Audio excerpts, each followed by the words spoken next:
Culture में हम एक कदम और आगे बढ़ते हैं। देखिए, हमने एजुकेशन इन इंडिया का लेक्चर कंप्लीट किया, जिसके तहत हमने education in ancient, medieval, modern, post independence and national education policy 2020 आपको कराया। आज हम आगे बढ़ रहे हैं और हमारा आज का टॉपिक है spread of Indian culture in abroad, मतलब भारतीय संस्कृति का विस्तार भारत के बाहर के क्षेत्रों की ओर। बहुत ही इंपॉर्टेंट चैप्टर है, बहुत सारी इन्फॉर्मेशंस इसमें भी है, ध्यान से समझिए। देखिए भारत के अगर कॉन्टेक्स्ट में बात करें तो इंडस वैली सिविलाइजेशन के समय से ही, यानी कि 3rd मिलेनियम BC के मिडल से ही इंडिया ट्रेड करता रहा है ओवरसीज़। भारत के बाहर अफ़गानिस्तान के साथ, इजिप्ट के साथ, मेसोपोटामिया के साथ भारत का व्यापार होता रहा। इस व्यापार के माध्यम से भारत की संस्कृति का विस्तार उन क्षेत्रों में भी हुआ, कल्चरल इम्पैक्ट वहाँ भी हुआ। भारतीय व्यापारी के रूप में वहाँ पर गए, शिक्षकों के रूप में गए, दार्शनिकों के रूप में गए, चाहे वो फिलोसफर्स बन के गए हों, ट्रेडर्स, टीचर्स, एमिशरीज़ या मिशनरीज़ के रूप में, किसी भी रूप में गए हों। जहाँ एक तरफ यहाँ का इम्पैक्ट वहाँ लेकर के गए, वहीं वहाँ से नए तरह के आइडियाज़, नई तरह के प्रैक्टिसेस, नए इनोवेशंस वहाँ से भारत आई हैं। इस तरह से भारत का एक कल्चरल इंटरेक्शन अपने सराउंडिंग वर्ल्ड के साथ 2500 BC से ही इस्टेब्लिश्ड रहा है। लेकिन इन सभी के दौरान एक चीज़ की खासियत रही कि भारत की संस्कृति के इस विस्तार के पीछे भारत ने कभी भी कॉन्क्वेस्ट की पॉलिसी को फॉलो नहीं किया है। यानी कि इंडियन कल्चर का ये जो फॉरेन लैंड पर स्प्रेड हुआ है, ये by the means of conquest नहीं हुआ कि हमने उन्हें जा कर के युद्धों में जीता हो और फिर मजबूरन उन्हें हमारी संस्कृति अपनानी हो, या दूसरी तरफ किसी भी तरह का थ्रेट टू लाइफ क्रिएट करके किसी को ये कल्चर फॉलो नहीं कराया गया है। यूनिक एलिमेंट इंडियन कल्चर के स्प्रेड में यही रहा है कि जिस भी किसी समाज ने इस कल्चर को अपनाया है, उसने वॉलेंटरली इन वैल्यूज़ को, इन आइडियाज़ को, इन कस्टमरी प्रैक्टिसेस को अपनाया है, अपनी स्वेच्छा से उसने अपनाया है।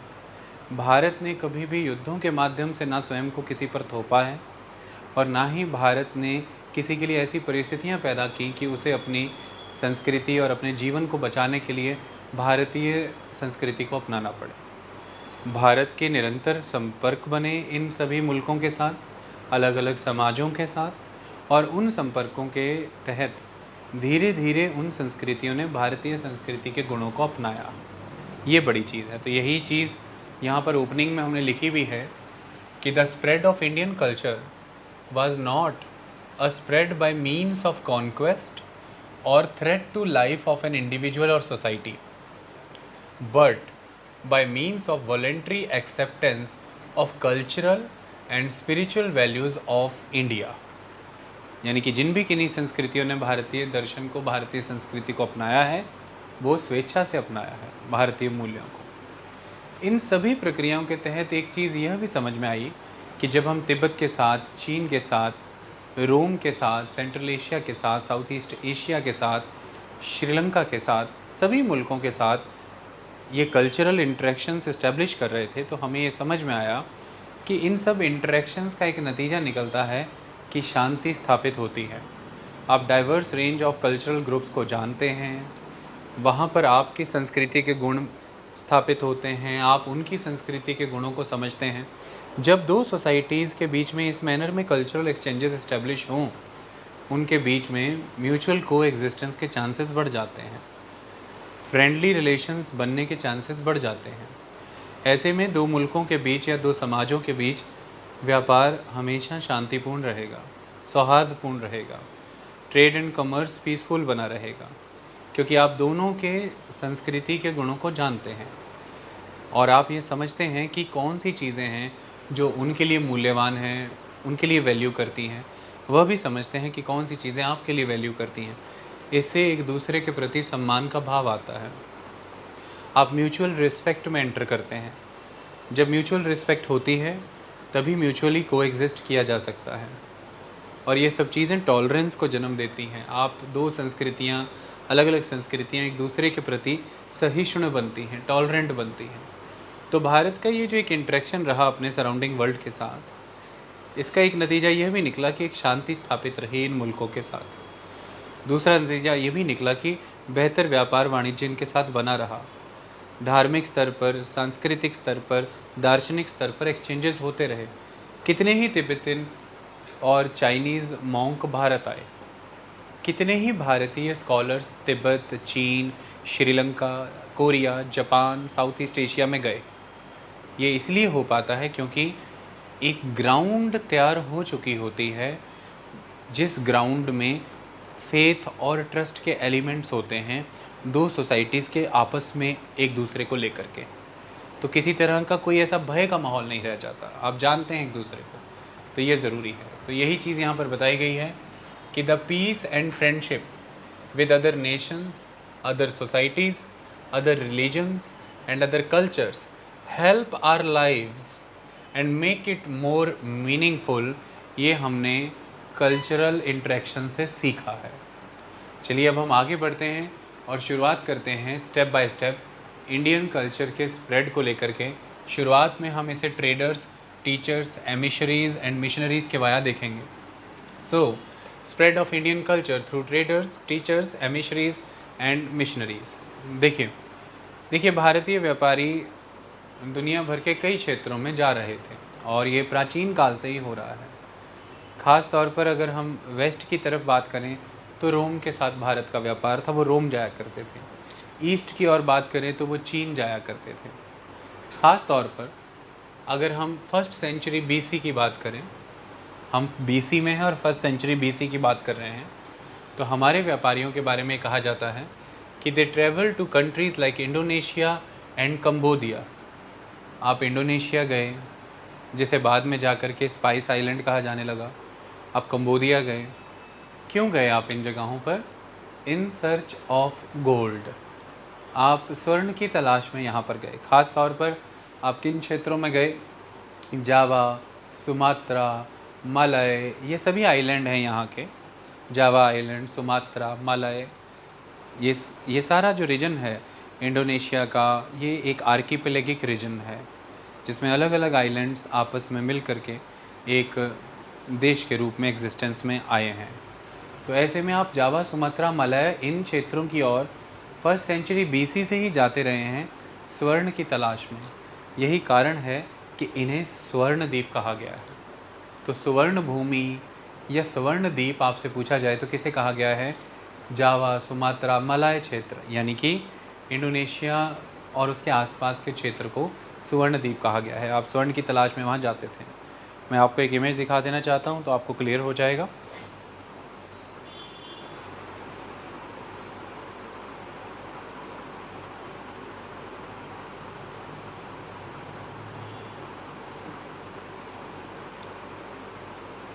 ये देखिए,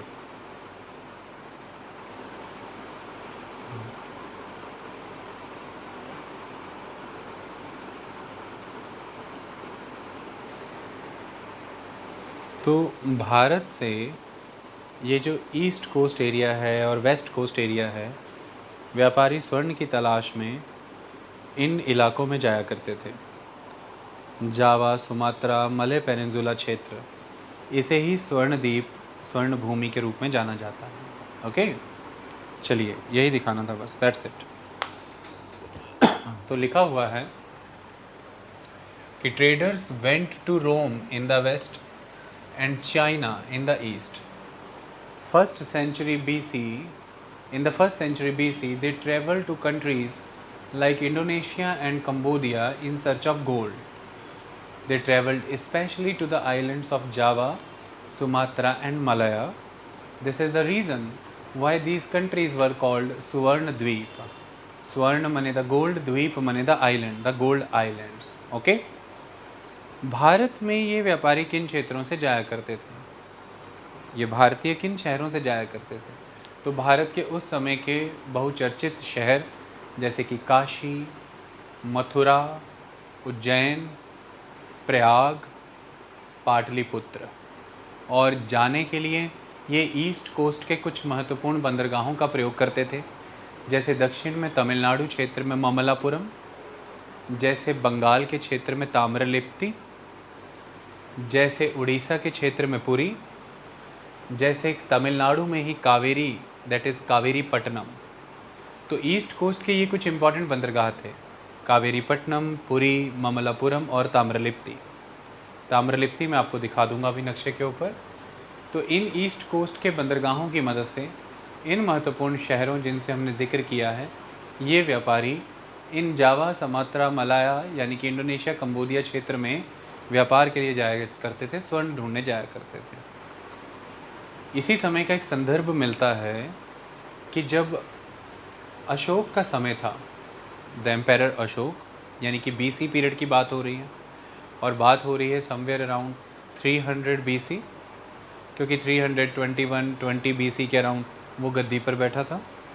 तो अशोक के समय में बताया जाता है कि द किंगडम ऑफ कलिंग, यानी कि उड़ीसा, आज का उड़ीसा, उस समय की Kalinga kingdom, the kingdom of Kalinga had trade relations with Sri Lanka during the time of empire Ashoka. यह एक महत्वपूर्ण कारण भी था कि आगे जाकर के सम्राट अशोक के पौत्र,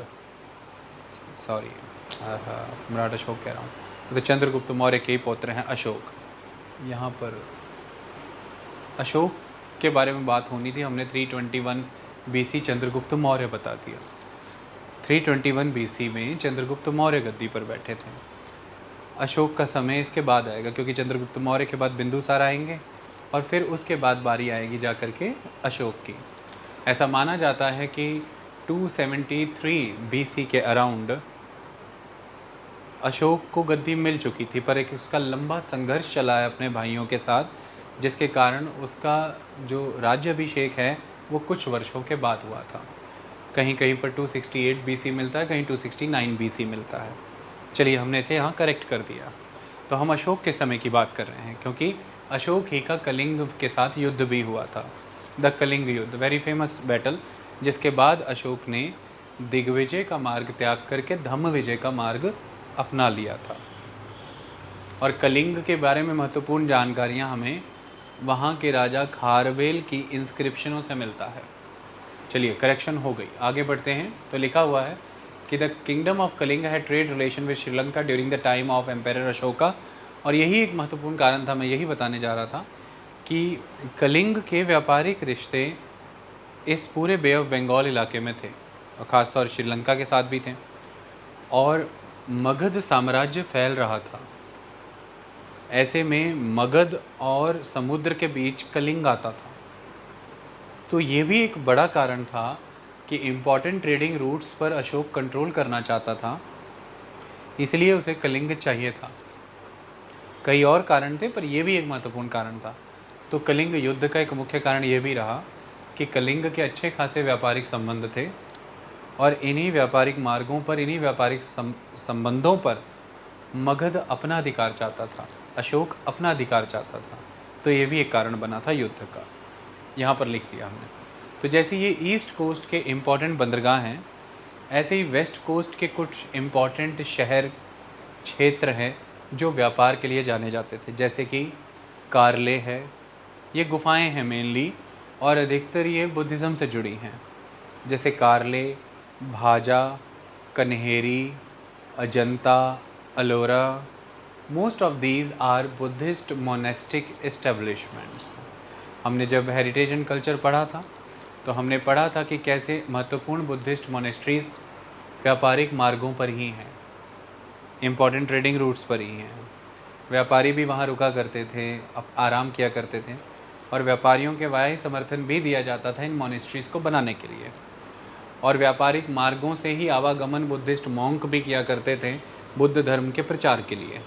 तो इसलिए इम्पॉर्टेंट ट्रेडिंग रूट्स के ऊपर ये इम्पॉर्टेंट मोनेस्ट्रीज़ आती हैं, और ये महत्वपूर्ण जगह हैं जिनका मैंने नाम लिया। ये व्यापार के लिए वेस्ट कोस्टल रीजन में ज़्यादा प्रोमिनेंट थी। मैं इनकी इमेज दिखा देना चाहता हूँ, आप देख लीजिए।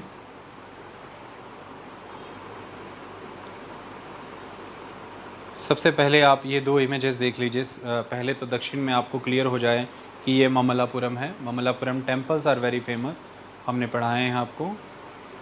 और उसके बाद आती है बारी, ये देखिए, ये भारत का नक्शा है, और उसमें आप देख सकते हैं कि ये गंगा का डेल्टा है। तो ये रहा ताम्रलिप्ति का बंदरगाह, ओके, बंगाल के क्षेत्र में दिस ताम्रलिप्ति। ये 2 जानने ज़रूरी थे। अब हम आ जाते हैं, ये देखिए आपके सामने ये भारत है। ये भारत का मुख्यतः महाराष्ट्र का इलाका है। और अब जब मैं इसकी इमेज यहाँ पर दिखाऊँ तो आप यहाँ देख सकते हैं कि ये आपके सामने है। दिस इज़ कार्ले, भाजा, एलोरा, अजंता। तो ये सारे इम्पॉर्टेंट वो शहर, वो क्षेत्र जो वेस्टर्न रीजन में व्यापार करने के लिए ज़रूरी थे। ये इम्पॉर्टेंट बुद्ध स्थल भी हैं और व्यापारिक मार्गों पर आने वाली जगहें हैं। कई बार ईस्ट और वेस्ट कोस्ट के इम्पॉर्टेंट क्षेत्रों के बारे में पूछ लेते हैं, तो पता होना चाहिए, कन्फ्यूजन ना क्रिएट करिएगा। चलिए आगे बढ़ते हैं। जहाँ एक तरफ व्यापारियों के द्वारा, ट्रेडिंग एंड कमर्शियल कम्युनिटीज़ के द्वारा भारत के व्यापारिक संबंधों के माध्यम से सांस्कृतिक आदान प्रदान का मार्ग प्रशस्त हुआ। They have propounded the path of the exchanges, cultural exchanges by the way of trade and commerce. वहीं दूसरी तरफ भारतीय विश्वविद्यालयों की बड़ी भूमिका रही है भारतीय संस्कृति के विस्तार के लिए। इंडियन कल्चर का जो एक्सपेंशन हुआ है, यूनिवर्सिटीज़ ने उसमें बहुत बड़ा रोल प्ले किया है। क्योंकि टीचर्स, हमने पढ़ा था ट्रेडर्स एंड टीचर्स, तो हम टीचर्स के वाया इसे देखने की कोशिश करते हैं। देखिए, the universities most important centres of cultural interactions. जैसे उदाहरण के तौर पर नालंदा यूनिवर्सिटी, विश्व भर से छात्र यहाँ आया करते थे। ना केवल छात्र ही, शिक्षक भी आया करते थे। यहाँ से शिक्षक विश्व भर में जाया भी करते थे। तो नालंदा एक इम्पॉर्टेंट सेंटर ऑफ लर्निंग रहा है। ऐसा पाया जाता है अलग अलग एविडेंसेस में कि नालंदा 7 माले की एक 7 स्टोरी बिल्डिंग थी, यूनिवर्सिटी थी। और इसी नालंदा से जुड़े हुए हैं एक बहुत important Chinese Pilgrim, that is Hyun सांग। उनके बारे में देखते हैं। तो यहाँ पर लिखा हुआ है कि most important centres of cultural interactions were the universities. Nalanda university that was 7-story building at certain point of time. So Chinese pilgrim Hyun Sang describes his stay at 2 universities. Hyun सांग जब भारत आया, फाहियान पहले आया, फिर ह्यून सांग आया। तो Hyun सांग जब भारत आया तो जहाँ जहाँ पर भी रुका है उसने उसके बारे में चीज़ें एक्सप्लेन की हैं, डिस्क्राइब किया है। उसकी 2 इम्पॉर्टेंट स्टेज जो इंडिया में हुई, एक ईस्ट में इन द नालंदा, एक वेस्ट में गुजरात में इन द वल्लभी। तो Vallabhi was important centre of learning, you know, एक ख़ास तौर पर जैनियों के लिए। उनके टेक्स्ट वहाँ पर लिखे गए हैं। तो वेस्ट में वल्लभी, ईस्ट में नालंदा, ये दोनों ह्यून सांग से जुड़े हैं। ह्यून सांग ने विस्तार से इसका उल्लेख किया है, वो यहाँ रुका था।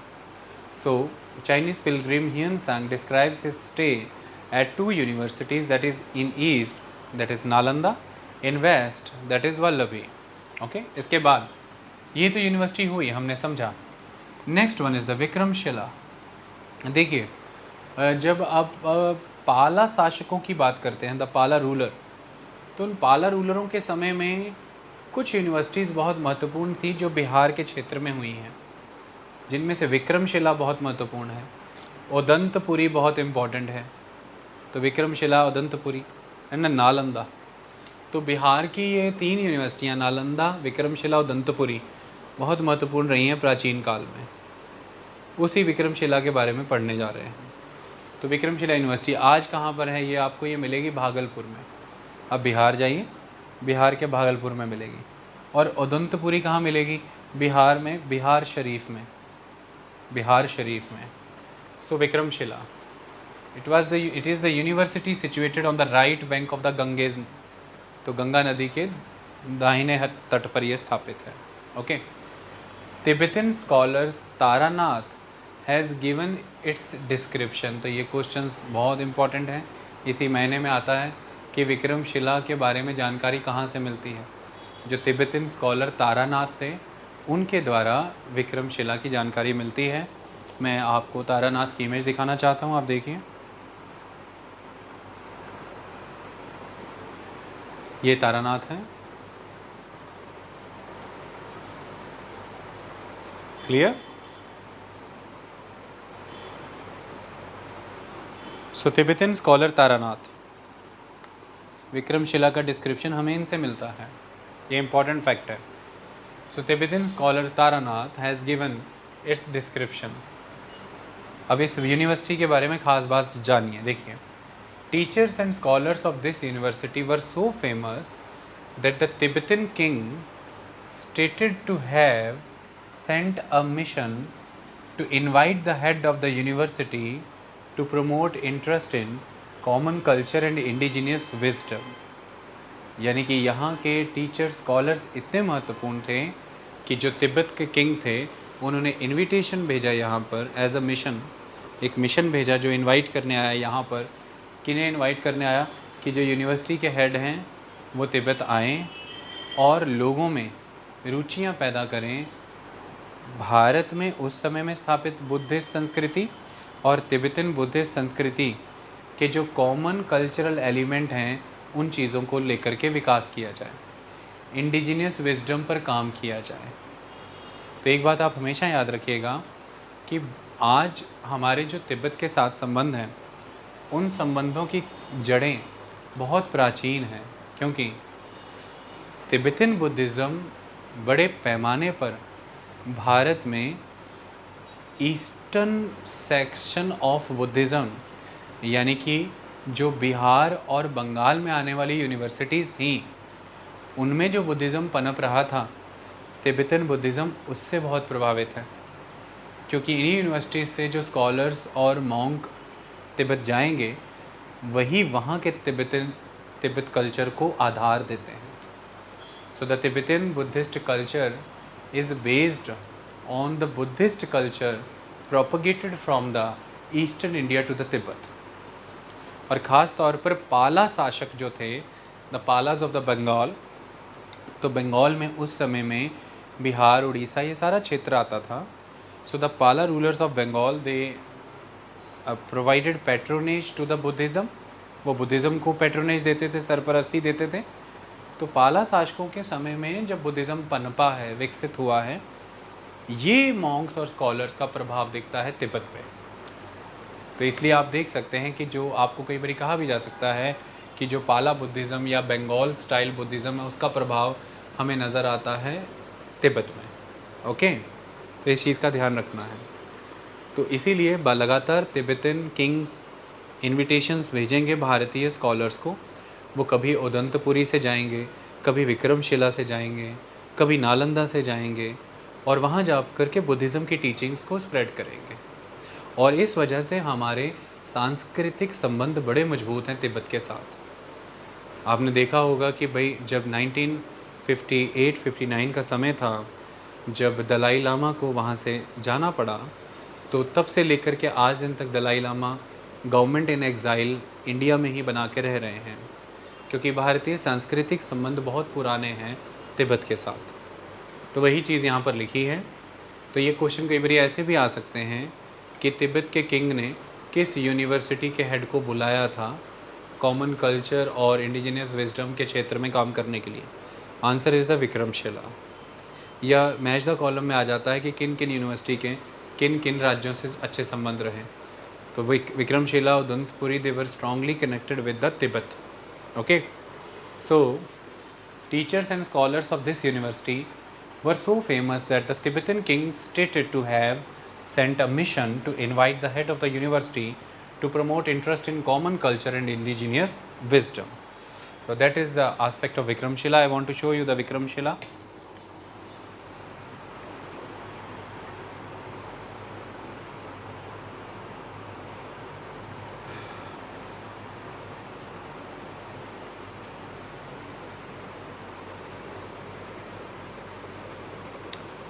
विक्रमशिला विहार बना हुआ है जैसे इस फॉर्म में देखिए आप।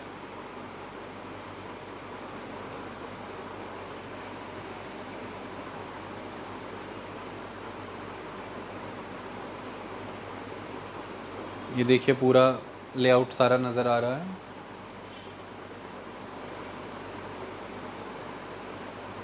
So that is the Vikramshila.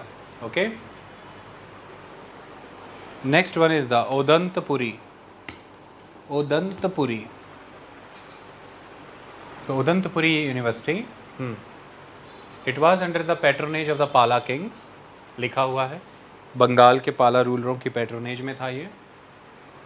Number of monks migrated from this university and settled in Tibet, मैंने कहा था आपको।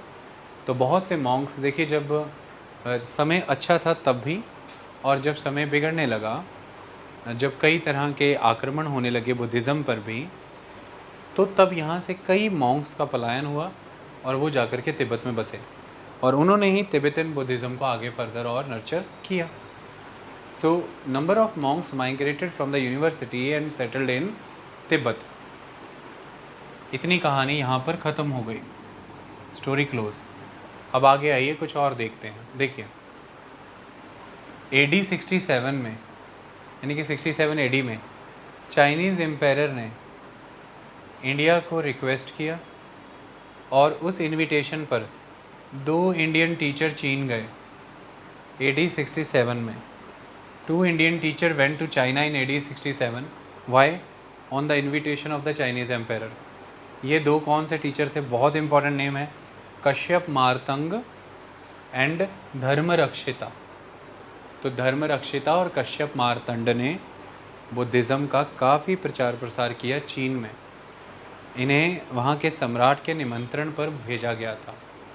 So these 2 teachers were associated with the चीन। तो कई बार ऐसे भी क्वेश्चन आते हैं, जैसे Taranath associated with Tibet, Dharmarakshita and Kashyapa Matanga associated with China. तो ये क्वेश्चन कई बार मैच द कॉलम में ऐसे भी आते हैं। आगे देखिए, when Acharya Kumar Jeev went to China, the king requested him to translate Sanskrit text into Chinese. तो आचार्य कुमार जीव भी गए हैं चीन, और ये क्वेश्चन इस मैनर में भी बनते हैं कि चीन के सम्राट के द्वारा किस आचार्य से टेक्स्ट, संस्कृत के टेक्स्ट ट्रांसलेट कराए गए। तो इस तरह से क्वेश्चन आते हैं। Answer is the Kumar Jeev. So when Acharya Kumar ji went to China, the king requested him to translate Sanskrit text into Chinese, कि आप हमारे संस्कृत के टेक्स्टों को चाइनीज़ में कन्वर्ट करिए। ये कुमार जीव ने किया है। आगे सिर्फ आचार्य कुमार जीव ही फेमस नहीं है, आप सबने ये मूवी भी बहुत देखी होगी, बोधिधर्मन। तो बोधिधर्मा जो कि फ़िलॉसफी ऑफ योग के आर्डेंट सपोर्टर थे, वो आज भी बहुत फेमस हैं चीन और जापान की सोसाइटी में। तो आपने नहीं देखी तो आपको ज़रूर वो फिल्म बोधिधर्मन देखनी चाहिए, कि जो भी वहाँ की मार्शल आर्ट्स हैं उसमें बड़ा कंट्रीब्यूशन भारत से गए हुए, दक्षिण भारत से आए हुए एक मॉन्क बोधिधर्मन का है। So scholar Bodhidharma specialised the philosophy of yoga venerated in China and Japan. किस तरह से भारत के चीन, भारत के जापान, भारत के तिब्बत के साथ संबंध बन रहे हैं, और कौन बना रहा है? हमारे ये टीचर्स, हमारी अलग अलग यूनिवर्सिटीज़, इन्हीं के द्वारा कल्चरल एक्सचेंजेस इस्टेब्लिश किए जा रहे हैं। अगर आप शाओलिन कल्चर की बात करें, that Shaolin system of martial arts, ऐसा कहा जाता है कि उसके फाउंडर बोधिधर्मा ही हैं। जो मेन वहाँ पूजा होती है वो इन्हीं की होती है, और इन्हीं के फैशन पर ही आज दिन तक वो इंस्टीट्यूशन मेंटेन्ड है। आगे चलते हैं। Acharya Kamalashila of Nalanda invited by the king of Tibet. तो तिब्बत के राजा ने आचार्य कमलशील को भी इनवाइट किया, और ये कमलशील ही थे जिनकी मृत्यु के बाद तिब्बतन्स ने इनकी जो लाश है, मतलब इनका जो पार्थिव शरीर है, उसे लहासा, जो कि कैपिटल है तिब्बतन्स की, लहासा की मोनेस्ट्री में प्रिजर्व करके रख लिया। तो लहासा की मोनेस्ट्री में किस भारतीय आचार्य की पार्थिव शरीर प्रिजर्व कंडीशन में पड़ा है? आचार्य कमलशील। किन्होंने बुलाया था? तिब्बत के राजा ने इनवाइट किया था। So Acharya Kamalashila of Nalanda invited by the king of Tibet. After his death the Tibetans embalmed his body and kept it in monastery in Lhasa। इसके बाद आते हैं आचार्य, यहाँ पर देखिए जनानभद्र लिखा है, आप इसे ज्ञानभद्र भी कह सकते हैं, एक ही बात है। आचार्य ज्ञानभद्र went to Tibet with his 2 sons to preach dharma। तो ये भी बहुत इंपॉर्टेंट क्वेश्चन है कि कौन से भारतीय आचार्य अपने 2 पुत्रों के साथ तिब्बत गए? आचार्य ज्ञानभद्र। तो आचार्य ज्ञानभद्र तिब्बत गए।